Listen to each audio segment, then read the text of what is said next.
Magandang araw po sa lahat mga bossing mga idolo.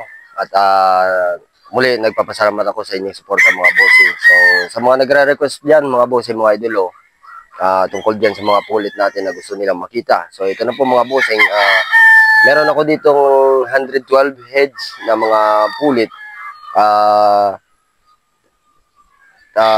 1/4 na mga sweater at saka 50-50 at meron din tayong Boston Roundhead na mga dumating dito at saka mga possum at saka 5K po mga bossing mga idolo. So sa mga nagre-request, ito na po yung request niyo mga bossing mga idolo. At saka sa mga nagtatanong sa akin, ito na po at medyo natagalan tayo sa pagdala dito ng mga pulit. Pasensya na sa mga hindi ko na-replyan at saka sa humihingi ng mga video ng mga pulit ay hindi ko po, nung time na yun, hindi ko po naipakita sa inyo dahil gawa ng wala po akong maipapakita sa inyo at wala tayong mga pulit. So ngayon, nung Monday, meron ako ditong dumating. So ito na po mga bossing at tingnan nyo na rin po mga bossing mga idolo. At sa mga gustong bumili, i-message nyo po ako sa aking Facebook account. Ray Kenan po mga bossing mga idolo. So tara mga bossing at papasilip po sa inyo yung mga available ng mga pulit dito mga bossing sa loob ng Green Country Farm.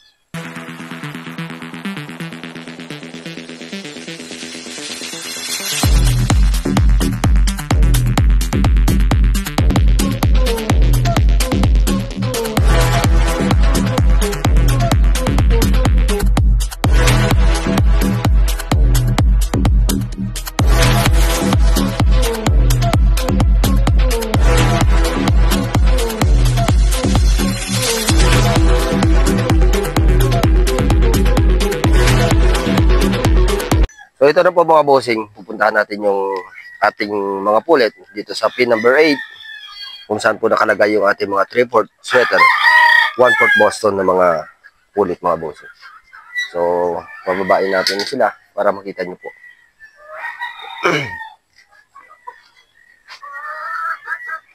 So ayan po mga bossing mga idol, yan po yung ating mga 3/4 sweater, 1/4 Boston. So yan po yung kanilang itsura. So, ayan po sila mga bossing.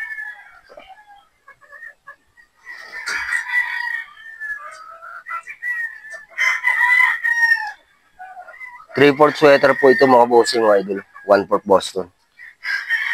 Ang gaganda.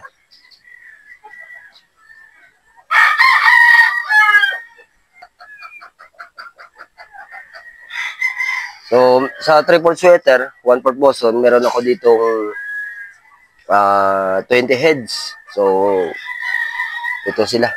20 heads sila lahat dito mga bossing.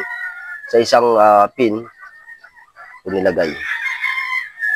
So, ang sukat ng pin na ito, 5 meters by 6 meters. Yan po mga bossing. Lipat naman tayo dito sa 50-50. Ito naman yung ating 50-50 mga boss idol. So, ayan. Ito yung ating mga 50-50 mga bossing mga idol. Ayan po sila. Dito yung dumating sa akin yung 50-50, 21 heads. So, ito po yung ating 50-50 mga bossing mga idol. 21 heads po ito. So, ayan po mga bossing yung ating 50-50. Ayan po sila.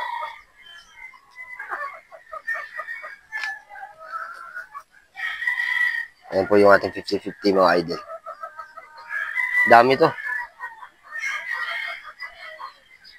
Yung iba dun sa taas. Ayan po yung iba. So, ito, 21 heads sila ito mga bossing. Yung ating 50-50. Ayan. So, puntahan natin yung ating Boston Roundhead. Yung kasunod dito, na pin ay mga Boston Roundhead na po mga bossing. Gaganda oh. Ayan. So, dito naman sa isang pin, yung Boston, dalawang pin po ito. Nung dumating dito sa akin, ay almost 40 heads. So, dito, iniba ko lang yung mga medyo matatapang. So, ayun po sila. Actually, isang batch po sila ito mga bossing mga idol. Yan po yung ating Boston Roundhead. So, yung katabi nun, nandun sa kabila ay Boston Roundhead din mga idol. So dito 18 heads sila nandito na nilagay ko. So yung iba nandun sa taas. Ayan po yung ating mga Boston Roundhead pulit. Ayan po sila. Ayan. Ipo-focus natin ng konti. Yan po yung ating mga Boston Roundhead pulit. Ito isa. Ready to breed na ito mga bossing mga idol. So lipat tayo doon sa medyo marami. So doon 21 heads na doon mga bossing mga idol. Doon sa kabila 21 heads. Lilipat tayo doon. So lilipat tayo dito sa isang pin.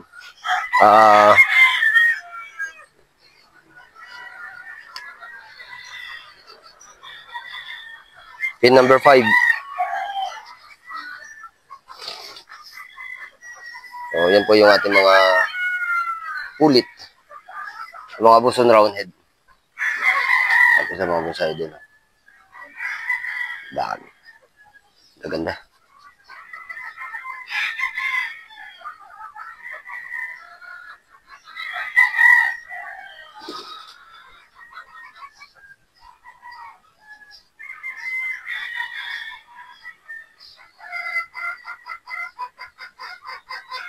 Yan po yung ating mga Boston Roundhead pulit mga idol.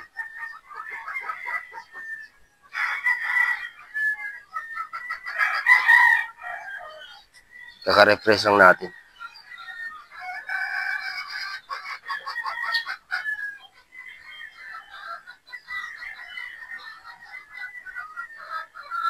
Ayan. So, dito mga bossing, meron akong vacant dito na 2 pin. So, o-order pa tayo ulit ng mga pulit.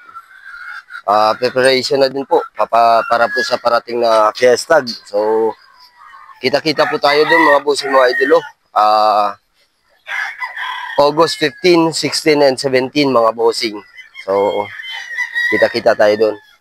So, dito pupunta naman tayo sa ating available na 5K pulit.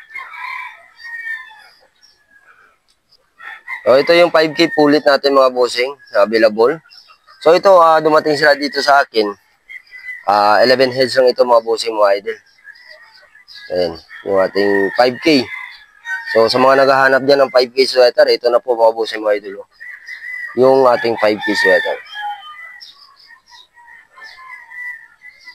Ayan po mga bossing.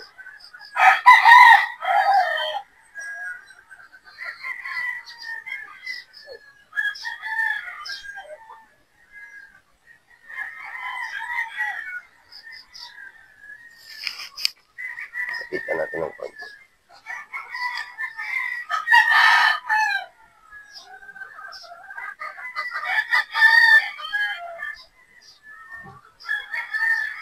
So, sa mga naghahanap ng possum, lipat naman tayo sa possum mga bossing mga idol.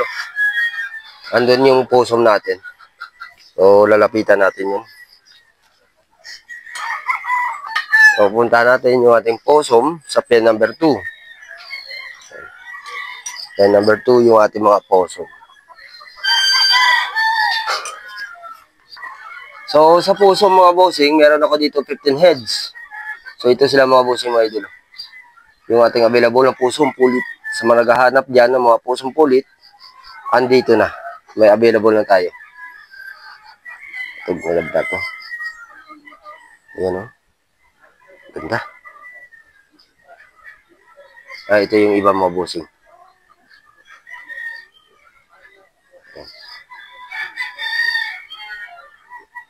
So, sa mga naghahanap dyan ng mga off-color, nagtatanong kung meron tayong pure na bulik at pure white, pure gray, pure yellow-legged hatch. Magkakaroon tayo nun late born po mga bossing mga idolo. Ayan po. So, yun yung ating possum. Gilmore, wala din akong Gilmore na available dito. Pero order tayo dun sa Rojas. Doon sa main farm. Para may i-display tayo dito. Sa loob ng Green Country Game Farm, Batangas. So, yung location nito mga bossing, Barangay San Felipe, Sitio Canloran, Padre Garcia. Yan po yung location natin. Yung pinaka-landmark nito ay yung McDo. So, kung galing kayo ng Lipa, pag galing ng Lipa, pagdating nyo ng bayan ng Padre Garcia, meron kayo makikita magkatabi yung Jollibee at McDo. So, kakanan po kayo, dire-diretso na po yan mga bossing mga idol. Papasok kayo ng San Miguel Road. So, from McDo, I think mga 1.5 kilometers, kakanan kayo. Meron kayo makikita dyan na signage ng Green Country Game Farm o kundi kaya Sitio Kanluran. So, papasok kayo dyan mga bossing. So, sasundan nyo lang yung araw na sign. Dyan na nakalagay sa aming signboard. So, dito talaga kayo mabagsak sa Green Country Game Farm mga bossing mga idol. So, yun naman po mga bossing. At magandang araw po sa lahat. At sana ay nasagot ko na ang inyong katanungan mga bossing. So, sa iba pa dyan, gusto magtanong, i-message lang po ako sa aking Facebook account mga bossing. Ray Kenan po mga bossing mga idol. So, magandang araw po sa lahat mga bossing. At God bless po.